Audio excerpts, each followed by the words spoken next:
wabarakatuh. Kami dari kelompok 1 dengan mata kuliah Hukum Bisnis dan Regulasi yang dipimpin oleh Bapak Abdullah Mubarak. Dalam video ini kami akan menjelaskan mengenai hukum perjanjian. Perkenalkan, nama saya Alistar Alexander Simanjuntak. Nama saya Bibit Apriliani. Nama saya Nadia Rahman Hidayat. Nama saya Fina Nairata Liza.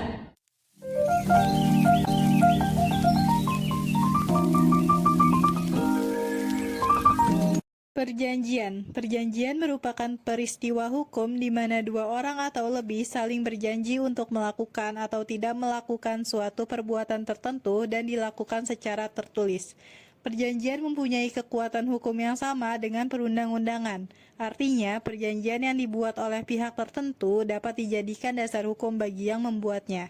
Pada pasal 1313 KUH Perdata menyatakan bahwa perjanjian adalah perbuatan mengikat diri antara satu orang atau lebih terhadap satu orang atau lebih. Perjanjian dapat menimbulkan hak dan kewajiban bagi setiap pihak yang terlibat. Kegiatan perjanjian yang dilakukan karena adanya kepentingan, tujuan, dan kebutuhan para pihak. Pada intinya, suatu perjanjian diperlukan untuk menjaga para pihak dalam menjalankan kegiatan bisnisnya dapat terjaga atau adanya suatu kepastian hukum. Ada hal-hal apa saja yang sering timbul dalam aktivitas perjanjian? Jadi yang pertama itu ada merupakan pertemuan antara penawar dan penerima. Lalu yang kedua ada aktivitas perdata dan atau pribadi. Yang ketiga dirancang sesuai dengan kesepakatan para pihak yang berkontrak. Lalu yang keempat berlaku dan mengikat para pihak yang menyepakatinya. Yang kelima tidak boleh dilakukan perubahan secara sepihak jika sudah disetujui. Yang keenam tidak boleh disepakati melalui suatu proses paksaan atau penipuan. Lalu yang ketujuh, kalau tidak dilaksanakan akan dihukum untuk membayar biaya ganti rugi dan bunga diambil dari harta debitur tersebut. Lalu ada unsur-unsur perjanjian. Yang pertama, essentialia, artinya syarat sah perjanjian. Lalu yang kedua, naturalia, artinya lazimnya melekat pada perjanjian. Baru ada accidentalia, artinya yang harus disebut tegas. Menurut pasal 1320 KUHP Perdata, untuk sahnya suatu perjanjian diberlakukan 4 syarat. Yang pertama, sepakat mereka yang mengikat dirinya. Yang kedua, kecakapan untuk membuat suatu perikatan. Yang ketiga, suatu hal tertentu. Yang keempat, suatu sebab yang halal. Jenis-jenis perjanjian. 1. Perjanjian jual beli. 2. Perjanjian tukar menukar. 3. Perjanjian sewa menyewa. 4. Perjanjian perburuan. 5. Persekutuan. 6. Hibah. 7. Perjanjian pinjam pakai. 8. Perjanjian pinjam meminjam. 9. Perjanjian kuasa. 10. Perdamaian. Prestasi dan non-prestasi. Prestasi adalah pelaksanaan dari isi kontrak yang telah diperjanjikan menurut tata cara yang telah disepakati bersama. Model prestasi dari suatu kontrak yaitu 1. Memberikan sesuatu. 2. Berbuat sesuatu. 3. Tidak berbuat sesuatu. Non-prestasi adalah tidak dilaksanakannya suatu prestasi atau kewajiban sebagaimana yang telah disepakati bersama. Non-prestasi dipilah-pilah sebagai berikut. 1. Non-prestasi berupa tidak memenuhi prestasi. 2. Non-prestasi berupa terlambat memenuhi prestasi. 3. Non-prestasi berupa tidak sempurna memenuhi prestasi. Asas Perikatan Nasional. 1. Asas kepercayaan. 2. Asas persamaan hukum. 3. Asas keseimbangan. 4. Asas kepastian hukum. 5. Asas moral. 6. Asas kepatutan. 7. Asas kebiasaan. 8. Asas perlindungan. Asas-asas kontrak bisnis. 1. Asas kebebasan berkontrak. 2. Asas konsensualisme. 3. Asas pacta sunt servanda. 4. Asas iktikat baik. 5. Asas kepribadian. 6. Asas obligatoir dan 7. Overmatch. 1. Asas kebebasan berkontrak. Asas kebebasan berkontrak adalah suatu asas yang memberikan kebebasan kepada para pihak untuk membuat atau tidak membuat perjanjian, mengadakan perjanjian dengan siapapun, menentukan isi perjanjian, pelaksanaan persyaratannya, dan menentukan bentuknya perjanjian yaitu tertulis atau lisan.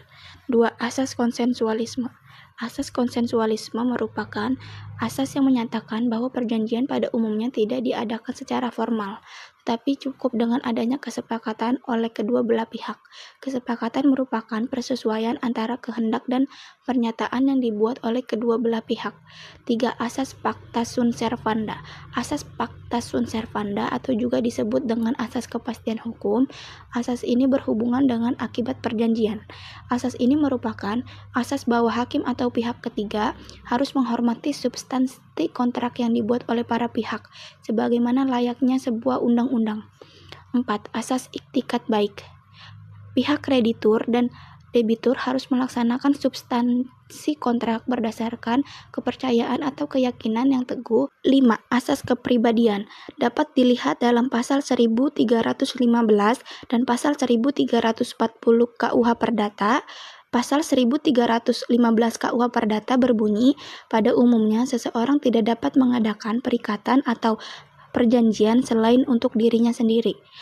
Pasal 1340 KUH Perdata berbunyi, perjanjian hanya berlaku antara pihak yang membuatnya. Namun, ketentuan itu ada pengecualiannya, sebagaimana yang diintrodusir dalam pasal 1317 KUH Perdata yang berbunyi, dapat pula perjanjian diadakan untuk kepentingan pihak ketiga bila suatu perjanjian yang dibuat untuk diri sendiri atau suatu pemberian kepada orang lain mengandung suatu syarat semacam itu. 6. Asas obligatoir, yaitu suatu kontrak, maksudnya bahwa setelah sahnya suatu kontrak tersebut sudah mengikat tetapi baru sebatas menimbulkan hak dan kewajiban di antara para pihak. 7. Overmatch, yaitu suatu kejadian yang tak terduga dan terjadi di luar kemampuannya, sehingga terbebas dari keharusan membayar ganti kerugian. Resiko dan keadaan memaksa.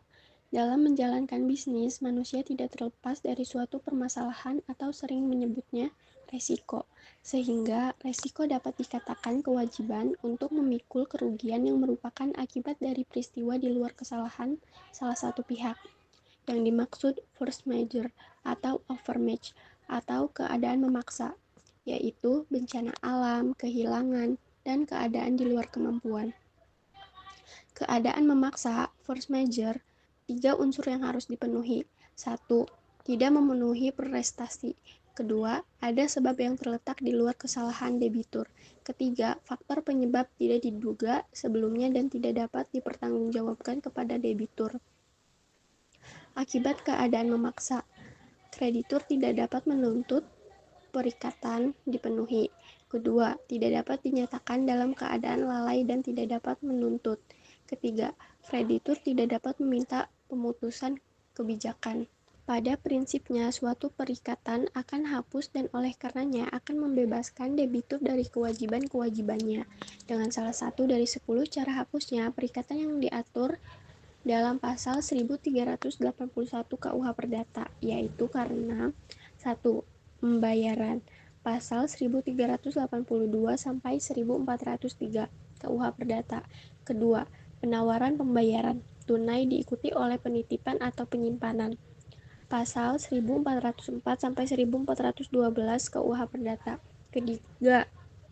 Pembaharusan utang. Pasal 1434 sampai 1424 KUH Perdata. 4. Perjumpaan utang atau kompensasi. Pasal 1425 sampai 1435 KUH Perdata. 5.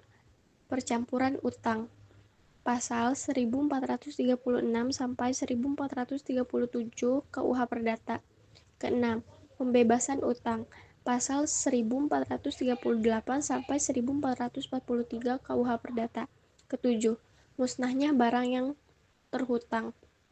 Pasal 1444 sampai 1445 KUH Perdata. 8. Kebatalan atau pembatalan. Pasal 1446 sampai 1456 KUH Perdata. 9. Berlakunya syarat bubar. Pasal 1265 sampai 1267 KUH Perdata. Atau 10. Daluarsa. Pasal 1946 sampai 1993 KUH Perdata. Perjanjian kredit. Dasar dari perjanjian kredit adalah Undang-Undang Perbankan No. 10 Tahun 1998 tentang perjanjian kredit diatur dalam pasal 1 ayat 11, yaitu kredit adalah penyediaan uang atau tagihan yang bisa dipersamakan dengan itu, berdasarkan persetujuan atau kesepakatan pinjam-meminjam antara bank, kreditor dengan pihak lain, debitor, yang mewajibkan pihak peminjam untuk melunasi utangnya setelah jangka waktu tertentu dengan pemberian bunga. Dasar hukum dari suatu kredit adanya kesepakatan antara debitur dengan kreditur yang disebut perjanjian kredit. Adanya pihak yaitu kreditur dan debitur, adanya kesanggupan atau janji untuk membayar hutang, adanya pinjaman berupa pemberian sejumlah uang, dan adanya perbedaan waktu antara pemberian kredit dengan pembayaran kredit. Selanjutnya, fidusia. Fidusia adalah pengalihan hak kepemilikan suatu benda atas dasar kepercayaan dengan ketentuan bahwa benda yang hak kepemilikannya dialihkan tersebut tetap dalam penguasaan pemilik benda.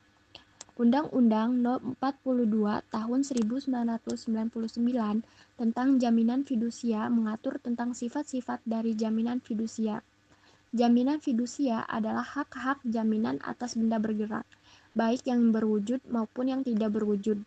Sifat-sifat dari jaminan fidusia yang diatur dalam undang-undang adalah 1. Fidusia bersifat eksesor. 2. Jaminan fidusia bersifat droit de suite. Ketiga, jaminan fidusia memberikan hak. Keempat, jaminan fidusia untuk menjamin utang. Kelima, jaminan fidusia dapat menjamin lebih. Berikut dijelaskan beberapa contoh soal serta jawaban terkait dengan materi yang sudah dijelaskan sebelumnya. Sekian presentasi dari kelompok kami, kurang lebihnya mohon maaf. Wassalamualaikum warahmatullahi wabarakatuh.